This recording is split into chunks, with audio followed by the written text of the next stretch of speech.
progress being made on this very, very important institution. It's clear that 2011 is a very historic and important year for New York City.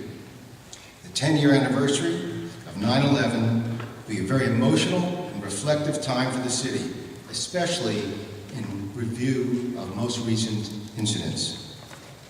Above all, there will be time to pay our respects to the brave men and women who lost their lives in 9/11 and celebrate their impact that their lives have had on our city. Equally as important is that 2011 is not only about looking back and honoring the past, but also about looking forward. A decade later, New York City is brimming with optimism and pride. We stood tall in the face of the events of 9/11.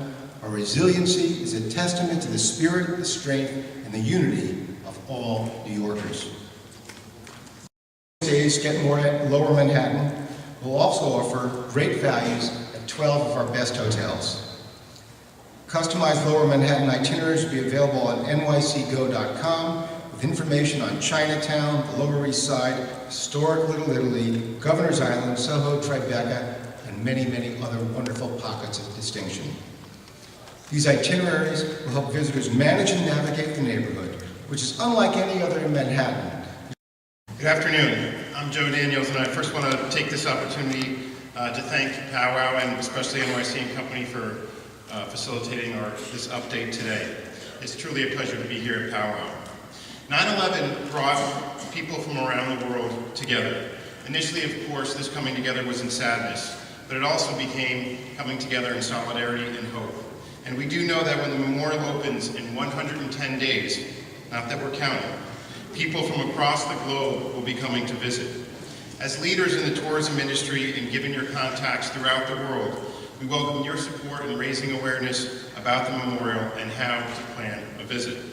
Today, I'd like to give you a general sense of the memorial project and our current progress, as well as brief you on the plans for our public opening this September. I also want to thank NYC and Company, who is really no better partner promoting the best city on the face of the earth. The National 9/11 Memorial as an organization essentially has two missions. One is commemoration. By honoring the 2,982 victims of the 9/11 and February 26, 1993 attacks, we recognize that those who died were the everyday mothers and fathers, brothers and sisters, sons and daughters, and all they did was what all of us do every single day, simply get up in the morning and go to work. The victims hailed from 92 different nations. The oldest was 85 years old, and the youngest was 2.5. Here you can see an animation of the memorial itself. The key feature of the memorial are the two reflecting pools that sit in the very footprints of the Twin Towers themselves. They'll be the largest man-made waterfalls in the country. That building right there is the museum entry pavilion, which will take visitors down to bedrock 70 feet below the pools, where the core of the historical exhibitions will be.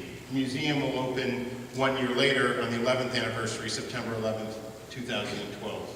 The building is actually designed by a Norwegian architecture firm, Snøhetta, which recently opened the Oslo Opera House in Norway.